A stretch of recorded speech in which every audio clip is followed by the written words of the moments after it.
Hi everyone. आज का जो लीड कोड क्वेश्चन है दैट इज डिस्ट्रॉइंग एस्ट्रॉइड्स। एक बार देखते हैं प्रॉब्लम क्या कह रहा है। You are given an integer mass which represents the original mass of a planet. You are further given an integer array asteroids where asteroids I is the mass of the asteroids. तुम्हें कह रहा है कि तुम्हें एक मास दिया रहेगा, एक वेरिएबल, ठीक है, और एक एरे दिया रहेगा जिसमें मास ऑफ एस्ट्रॉइड्स दिए रहेंगे, ठीक है।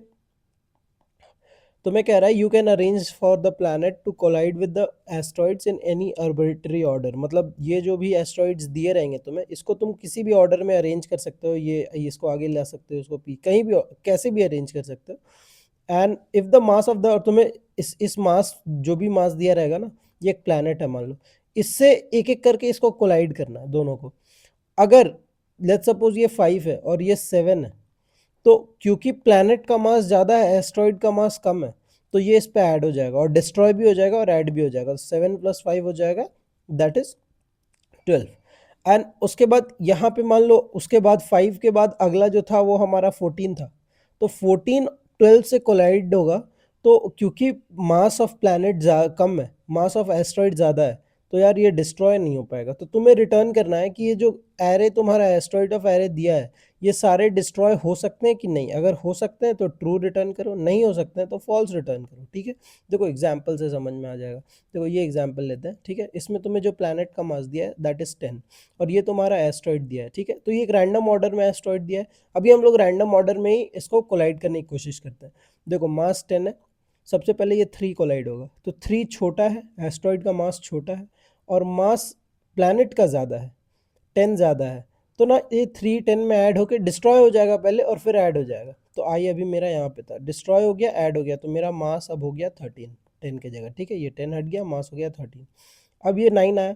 अब देखो 9 भी 13 से छोटा है, 9 इज स्मॉलर देन 13। तो ये भी डिस्ट्रॉय हो जाएगा और ऐड हो जाएगा।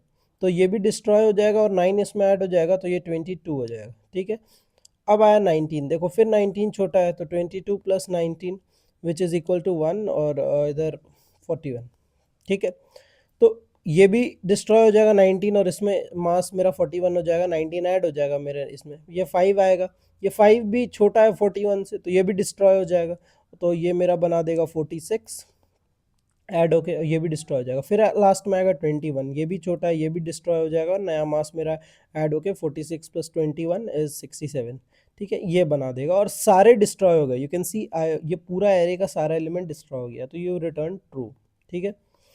अब तुम अगला ये देखो, लेट्स सपोज ये हमारा नया एरे है, ये 23 है, 4 9 23 और 4, ठीक है, और मास है 5। अब हम लोग कंटिन्यूसली डिस्ट्रॉय करते हैं, ठीक है।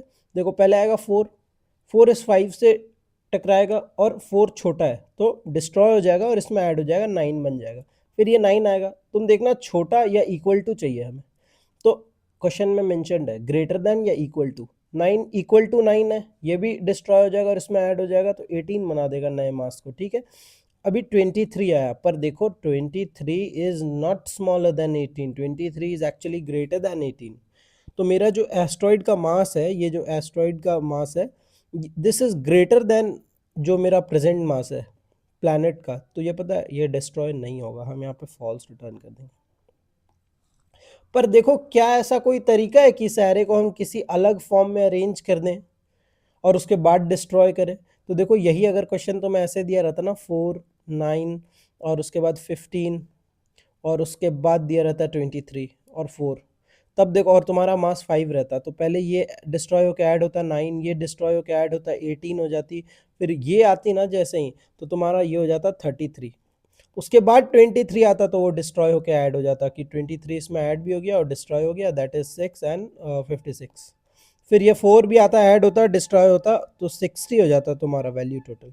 तो देखो ध्यान देना कि अगर तुम्हें फिगर आउट करना है कि कौन सा वैल्यू कहाँ पे रखे जो डिस्ट्रॉय हो, तो उसके लिए हमारा अप्रोच क्या होगा।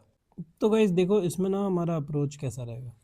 इसमें हमारा अप्रोच ऐसा रहेगा कि लेट्स सपोज, तुम एक बात ध्यान दो, अगर ये 23 जो मिडिल में वो सबसे पहले होता तो तुम क्या करते, ठीक है। ये मास 5 ही रहता, और 23 सबसे पहले होता है एरे में, फिर 4 होती, फिर 9 होता, फिर 4 होती, तो क्या करते, 23 सॉरी।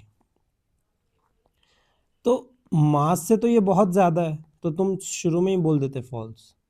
बट एक्चुअली अगर मैं पहले 4, मैं तो क्वेश्चन में दे रखा है you can arrange with anything, किसी भी ऑर्डर में अरेंज कर सकते हो, तो तुम मैं पहले इस 4 को भेजता, इस 4 को भेजता, तो मेरा अप्रोच ये रहता ना कि मैं कोशिश करता कि जितने भी एलिमेंट्स हैं मेरे पास, उन सब में से जो सबसे छोटा छोटा है, जो मास से छोटा छोटा है, उन सबको पहले मैं टकरा के इनसे मास की साइज बड़ा कर लूँ।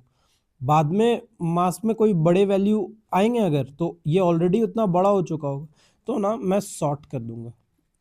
हमारा अप्रोच ये रहेगा कि आई सॉर्ट द एरे, उससे क्या होगा सारे छोटे छोटे आगे आ जाएंगे और पीछे बड़े बड़े रहेंगे। मास में क्या होगा, जब छोटे छोटे इससे टकराएंगे, कोलाइड करेंगे, तो मास का वैल्यू बड़ा होता जाएगा।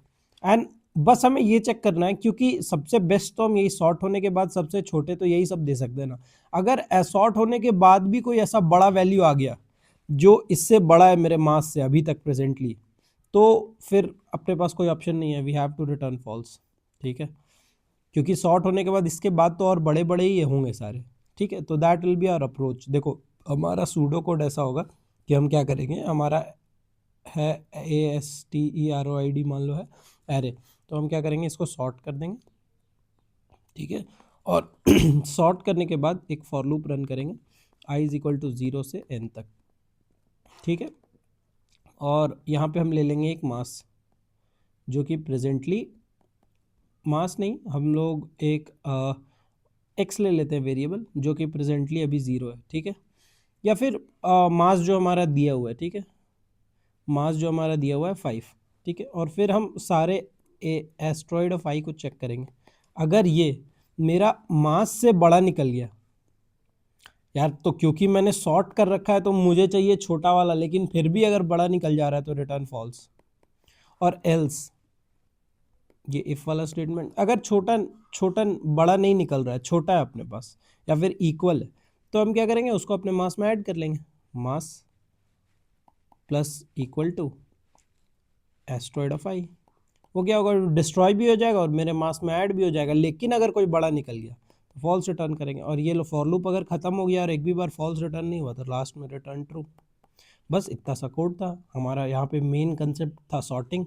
हमने एक बार सॉर्ट कर दिया, हमें पता चल गया सारे छोटे छोटे का है, और वो सारे हम कोलाइड कराता जाएंगे। देखो अब इसका कोड देख लेते हैं। ठीक है, देखो इसका कोड ये है। हमने पहले क्या करा, एस्ट्रॉइड को सॉर्ट कर दिया। ठीक है, उससे क्या हुआ, सारे छोटे छोटे आगे आ गए।